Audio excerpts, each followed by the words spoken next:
வணக்கம். இது news ஃபர்ஸ்டின் weekend இரவு 8 மணி பிரதான செய்திகள். உங்களோடு இணைந்து கொண்டிருக்கும் நான் ஜெனி ஜீவராஜ். விரிவான செய்திகளுக்கு செல்லும் முன்னர் முதலில் இன்றைய தலைப்புச் செய்திகள்.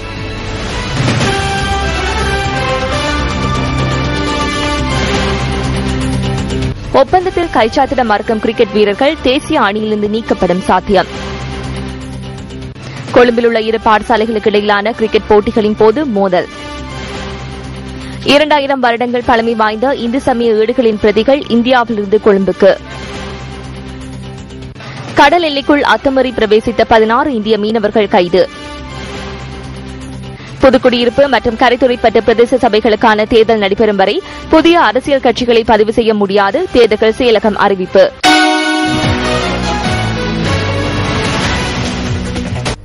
கொழும்பு SSC விளையாட்டரங்கில் கிரிக்கெட் போட்டியொன்று நடைபெற்றுக் கொண்டிருந்த போது மோதல் இடம்பெற்றது. போலீசாரின் தலையீட்டினால் நிலைமை பின்னர் கட்டுப்பாட்டுக்குள் கொண்டுவரப்பட்டது.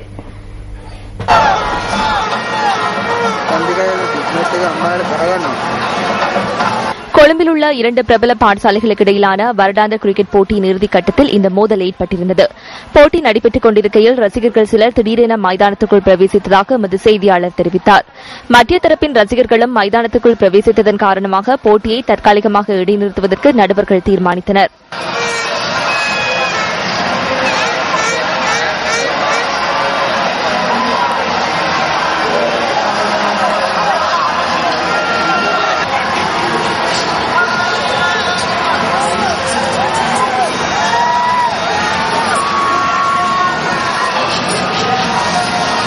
பின்னர் ரசிகர்கள் மீண்டும் அரங்கத்திற்கு அனுப்பி வைக்கப்பட்டதை அடுத்து போட்டி ஆரம்பமானது. எனினும் ரசிகர்கள் சிலர் மீண்டும் மைதானத்துக்குள் பிரவேசித்ததை அடுத்து அமைதியின்மை ஏற்பட்டது.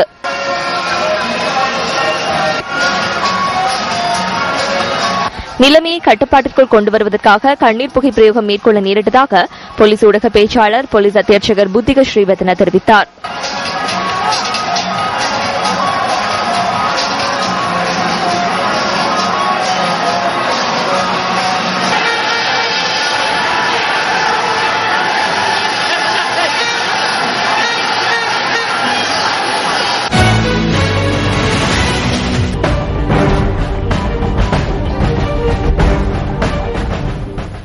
நீர்கொழும்பு களப்புக்கு எதிரே இலங்கை விமானப்படையினர் அமைத்துள்ள புதிய விழா மண்டபம் ஜனாதிபதி மஹிந்த ராஜபக்சவினால் நேற்று திறந்து வைக்கப்பட்டுள்ளது. இலங்கை விமானப்படையின் 62வது வருட பூர்த்தியை முன்னிட்டு இந்த விழா மண்டபம் நிர்மாணிக்கப்பட்டுள்ளது.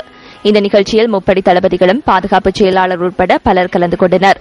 ராணுவ வீரர்கள் மற்றும் பொதுமக்கள் திருமண நிகழ்விற்காகவும் பிற நிகழ்வுகளுக்காகவும் பயன்படுத்தும் வகையில் இந்த விழா மண்டபம் நிர்மாணிக்கப்பட்டுள்ளது.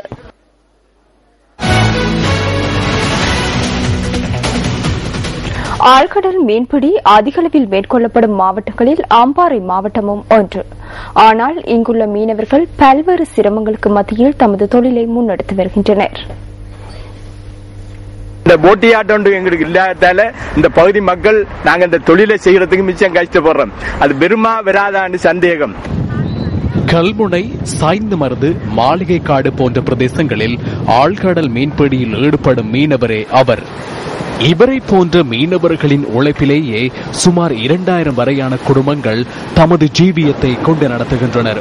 இவ்வாறான நிலையில் ஆழ்கடல் படகுகளை நிறுத்துவதற்கான இறங்குத்துறை ஒன்று இல்லாமையினால் மீனவர்கள் தொழில் ரீதியான பல சிரமங்களை எதிர்நோக்கி உள்ளனர். இறங்குத்துறை இல்லாமையினால் சுமார் 700க்கும் மேற்பட்ட படகுகளை கடலிலேயே நிறுத்தி வைக்க வேண்டிய கட்டாயம் இந்த பகுதி மீனவர்களுக்கு ஏற்பட்டுள்ளது. நகரத்தில் இடப்பட்ட போட்டுகள் எத்தனையோ கரைக்கு உடைந்து சம்பவங்களும் இருக்கு. அதை சரி காட்டுறதுக்குண்டா பாலச்சேனைக்கு போவதற்கு எங்களுக்கு 30-40 காசு தேவைப்படுது. அதை விட்டு ஒலிவில் துறைக்கு போறதுக்கு எங்களுக்கு மிக கஷ்டமா இருக்கு. அந்த இடத்தையும் எங்களுக்கு திடீரென்று சொல்லி தாரத்துக்கு அனுமதிக்காங்க. இல்ல இந்த துறைமுகத்தை எங்களுக்கு செய்து தராட்டி இந்த தொழிலை நாங்கள் விட்டு போட்டு வேற பாதிக்கு குடியேற வேண்டிய நிலப்பாடு எங்களுக்கு வரக்கூடிய நிலை எங்களுக்கு காணப்படுகிறது. 1970ஆம் ஆண்டு முதல் இந்த பகுதியில் இறங்குத்துறை ஒன்றை அமைத்து தருமாறு மீனவர்கள் கோரிக்கை விடுத்து வருகின்றனர். எனினும் இன்று வரையில் அதற்கான எந்தவித தீர்வுகளும் பெற்றுத்தரப்படவில்லை என்பதே இந்த மீனவர்களின் குற்றச்சாட்டாகும். இறங்கு தொடர்ந்து செய்துகாரண்டு இந்த 70ஆம் ஆண்டிலிருந்து வந்த அரசியல்வாதிகள் அத்தனை பேரும் எங்களுக்கு செய்து தாரேன் என்று இதுவரையும் எங்களுக்கு செய்து முடியல. எங்களுக்கு ஒரு போட் ஒன்று ரிப்பேர் செய்யணும் சொன்னா 20,000-30,000 பணம் செலவழிச்சு தான் நாங்க அங்க பாலச்சேனையில கொண்டு போட்டு அந்த செலவு செய்து அங்க அதை கொண்டாந்து திருப்ப சாய்ந்து மருந்து கல்முனையில நாங்க அந்த போட்டை கட்டி நாங்க அந்த தொழிலை நாங்க செய்து கொண்டிருக்கிறோம்.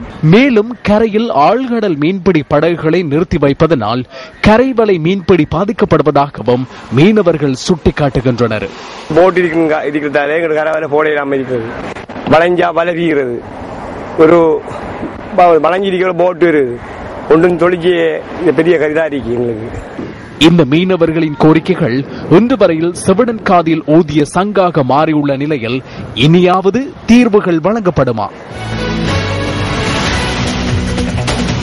கடல் எல்லை மீறப்படுவதால் இலங்கை இந்திய மீனவர்களுக்கு இடையே ஏற்படுகின்ற சிக்கல்களுக்கு தீர்வு காணும் வகையில் பல்வேறு நடவடிக்கைகள் மேற்கொள்ளப்பட்டுள்ளதாக காங்கிரஸ் கட்சியின் தமிழக பிரிவு அறிவித்துள்ளது. கடல் எல்லைக்குள் மீறப்படுவதை தடுக்கும் வகையில் புதிய கடல் மார்க்கம் ஒன்று அறிமுகப்படுத்தப்பட்டுள்ளதாக தமிழக காங்கிரஸ் தலைவர் PS ஞானதேசிக தெரிவித்துள்ளார். இதற்கமைய தனுஷ்கோடியூடாக இந்து சமுத்திரத்திற்குள் பிரவேசிப்பதற்கான யோசனை முன்வைக்கப்பட்டுள்ளதாக அவர் தெரிவித்துள்ளார். தமிழகத்தில் நடைபெற்ற ஊடகவியலாளர் சந்திப்பொன்றில் உரையாற்றிய போதே ஞானதேசிகன் இந்த கருத்துக்களை வெளியிட்டுள்ளார். மீன்பிடி நடவடிக்கையின் போது அதிக வலை கொண்ட மீன்பிடி படகுகள் மற்றும் தடை செய்யப்பட்ட வலைகளை பயன்படுத்துவதால் இரு நாட்டு மீனவர்களுக்கும் இடையிலான பிரச்சினை உருவாகியுள்ளது என அவர் சுட்டிக்காட்டியுள்ளார். இரண்டு நாடுகளினதும் மீன்பிடி சங்கங்கள் ஸ்நேகபூர்வ அடிப்படையில் 72 நாட்கள் இருநாட்டு கடல் பிராந்தியங்களில் மீன்பிடி நடவடிக்கைகளில் ஈடுபடுவதற்கு இணக்கம் தெரிவித்துள்ளதாக தமிழக காங்கிரஸ் தலைவர் தெரிவித்துள்ளார். இந்த பிரேரணை தொடர்பில் மேலும் பேச்சுவார்த்தைகளை நடாத்தி இறுதி தீர்மானத்தை மேற்கொள்ள வேண்டியுள்ளதாக PS ஞானதேசிகன் குறிப்பிட்டுள்ளார். இதேவேளை இந்திய மீனவர்கள் 16 பேர் இன்று அதிகாலை கல்பெட்டி கடற்பரப்பில் கைது செய்யப்பட்டுள்ளனர். இலங்கை கடற்பரப்புக்குள் அத்துமீறி பிரவேசித்து மீன்பிடி நடவடிக்கையில் ஈடுபட்ட குற்றச்சாட்டின் பேரில் இவர்கள் கைது செய்யப்பட்டதாக கடற்படை பேச்சாளர் கொமாண்டர் கோசல வர்ணகுல சூரிய தெரிவித்துள்ளார். இதன்போது இந்திய மீனவர்களின் 3 படகுகளும் கைப்பற்றப்பட்டுள்ளன. கைது செய்யப்பட்ட மீனவர்களை கல்பெட்டி கடற்படை முகாமிற்கு அழைத்து வர நடவடிக்கை எடுக்கப்பட்டுள்ளது. மேலதிக விசாரணைகளுக்காக அவர்களை கல்பெட்டி போலீஸ் நிலையத்தில் ஒப்படைக்க உள்ளதாக கடற்படை பேச்சாளர் மேலும் தெரிவித்துள்ளார். ஐநா மனித உரிமைகள் பேரவையில் இலங்கைக்கு எதிராக அமெரிக்கா சமர்ப்பிக்கவுள்ள பிரேரணையை இந்தியா ஆதரிக்க வேண்டும் என திராவிட முன்னேற்றக் கழகம் வலியுறுத்தியுள்ளது. மனித உரிமைகள் பேரவையின் 22வது கூட்டத்தொடரில் சமர்ப்பிக்கப்பட உள்ள பிரேரணை தொடர்பில் இந்திய அரசாங்கம் கொண்டுள்ள நிலைப்பாடு குறித்து தமிழக மக்கள் போன்றே தமது கட்சியும் கவனம் செலுத்தியுள்ளதாக தமிழகத்தின் முன்னாள் முதல்வர் மு கருணாநிதி கூறியுள்ளார். சென்னையில் ஊடகங்களுக்கு கருத்து வெளியிட்ட திராவிட முன்னேற்றக் கழகத்தின் தலைவர் இலங்கைக்கு எதிரான பிரேரணை தொடர்பில் இந்தியா கொண்டுள்ள நிலைப்பாடு இந்திய அரசாங்கம் ஒட்டுமொத்த தமிழ் மக்கள் தொடர்பில் கொண்டுள்ள நிலைப்பாடாகவே கருதப்பட வேண்டும் என சுட்டிக்காட்டியுள்ளார். இலங்கை தொடர்பிலான பிரேரணை குறித்து இந்திய மாநிலங்களவையில் கடந்த வாரம் கடும் வாத பிரதிவாதங்கள் ஏற்பட்டிருந்தன. இதன்போது திராவிட முன்னேற்றக் கழகம் மற்றும் அண்ணா திராவிட முன்னேற்றக் கழகம் ஆகியவற்றின் உறுப்பினர்கள் வெளிநடப்பு செய்திருந்தனர். இலங்கை எதிரி நாடாக கருதப்படக்கூடாது என இந்திய வெளிவிவகார அமைச்சர் சல்மான் குர்ஷித் வெளியிட்ட கருத்துக்கு எதிர்ப்பு தெரிவிக்கும் வகையில் குறித்த உறுப்பினர்கள் இந்த நடவடிக்கையை மேற்கொண்டிருந்தனர். பத்திரிகைகளில் இன்றைய தினம் வெளியான கேலி சித்திரங்களில் இருந்து நாம் தெரிவு செய்த கேலி சித்திரம் அடுத்து.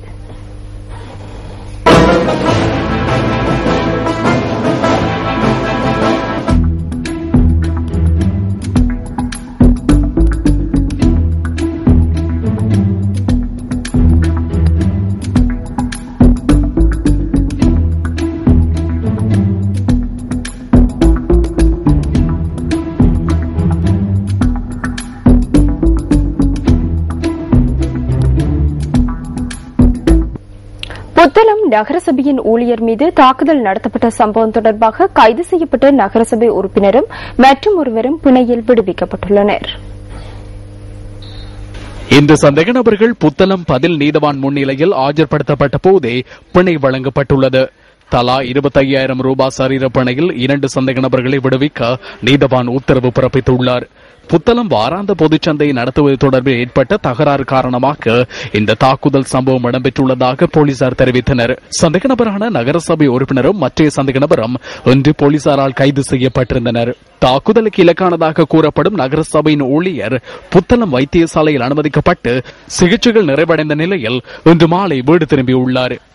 நான் மெம்பர்ல வேலை செய்யறேன், யூசில வேலை செய்யறேன், சைனா வச்சுட்டு வந்துக்கிறேன். எனக்கு அந்த டியூட்டியை கலெக்ஷன் பண்ணிட்டு நான் செஞ்சுக்கிட்டு இருக்கிறேன். எந்த எல்லாம் செஞ்சுக்கிட்டு இருக்கிறேன். வந்து ஃபர்ஸ்டா கழுத்தை பிடிச்சி நெவிச்சாங்க. கழுத்தை பிடிச்சி நெவிச்சு கண்ணத்துல அடிச்சு கண்ணத்துல பெருவாய் மத்தவெல்லாம் தள்ளி பெருவாய் குத்து நடந்தது.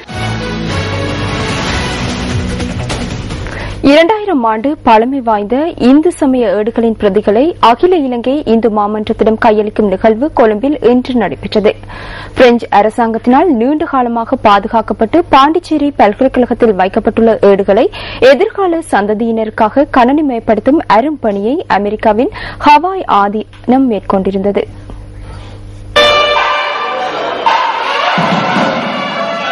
கொழும்பு கொம்பனி தெரு ஸ்ரீ சிவசுப்பிரமணிய சுவாமி திருத்தலத்தில் இந்து சமய ஏடுகளின் பிரதிகள் வைக்கப்பட்டு இன்று முற்பகல் சிறப்பு பூஜை வழிபாடுகள் நடத்தப்பட்டன.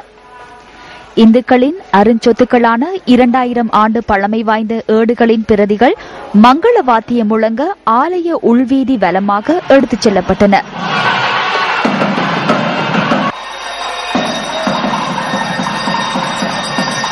அதனைத் தொடர்ந்து ஆரம்பமான ஆன்மீக பேழை ஊர்வலம் அகில இலங்கை இந்து மாமன்றத்தின் தலைமையகத்தை சென்றடைந்தது. பக்தர்களும் அறநெறி பாடசாலை மாணவர்களும் நந்தி கொடிகளை ஏந்தி சிவபுராணம் இசைத்தவாறு ஊர்வலத்தில் பங்கேற்றிருந்தனர். இந்து மத குருமாரின் ஆசியோடு ஏடுகளின் பிரதிகள் ஆன்மீக சுடர் ரிஷி தொண்டுநாதன் சுவாமிகளால் மாமன்றத்தின் தலைமையகத்துக்குள் எடுத்துச் செல்லப்பட்டன. எம்மண்ணிலே வாழுகின்ற ஆய்வாளர்கள், சிவாச்சாரியார்கள், மாணவர்கள், ஆசிரிய பெருமக்கள், இந்து மக்கள் எல்லோரும் பயன்பெறக்கூடிய முறையிலே இந்த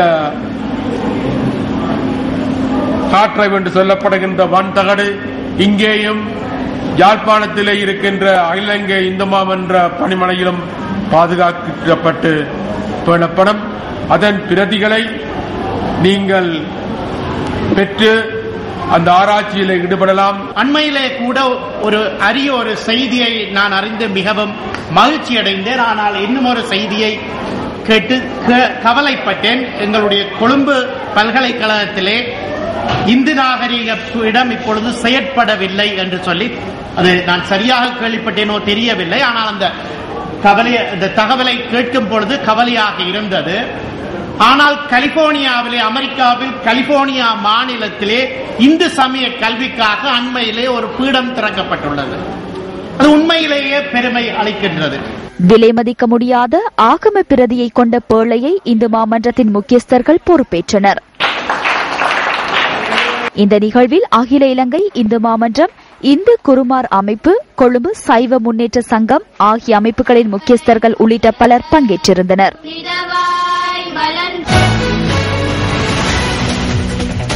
இதேவேளை தலைநகரில் இந்து கலாச்சாரத்தை பேணும் மையமாக விளங்கி வரும் சரஸ்வதி மண்டபம் புனருத்தாரணம் செய்யப்பட்டு புதுப்பொலிவுடன் மக்களின் பாவனைக்காக நேற்று திறந்து வைக்கப்பட்டது. புனருத்தாபனம் செய்யப்பட்ட சரஸ்வதி மண்டபம் சம்பிரதாய பூஜை வழிபாடுகளின் பின்னர் பிற்பகல் 5:30 அளவில் அமெரிக்க ஹவாய் சைவ ஆதீனத்தைச் சேர்ந்த வணக்கத்துக்குரிய ஆன்மீக சுடர் ரிஷி தொண்டுநாதன் சுவாமிகளால் இந்த மண்டபம் திறந்து வைக்கப்பட்டது. இந்த நிகழ்வில் யாழ் இந்து மாமன்ற இந்து ஆராய்ச்சி நிலைய கௌரவ இயக்குநர் செஞ்சொற் செல்வர் ஆறு திருமுருகன் சிறப்புரையாற்றினார். தமிழ்நாட்டைச் சேர்ந்த முத்தமிழ் வித்தகி, பேரரசி, ஞான வித்தகி, பேராசிரியை சரஸ்வதி ராமநாதன் நிகழ்த்திய சங்க வைர விழா சொற்பொழிவுகளின் தொகுப்பின் வெளியீடும் இந்நிகழ்வில் இடம்பெற்றமை விசேட அம்சமாகும். இப்பொழுது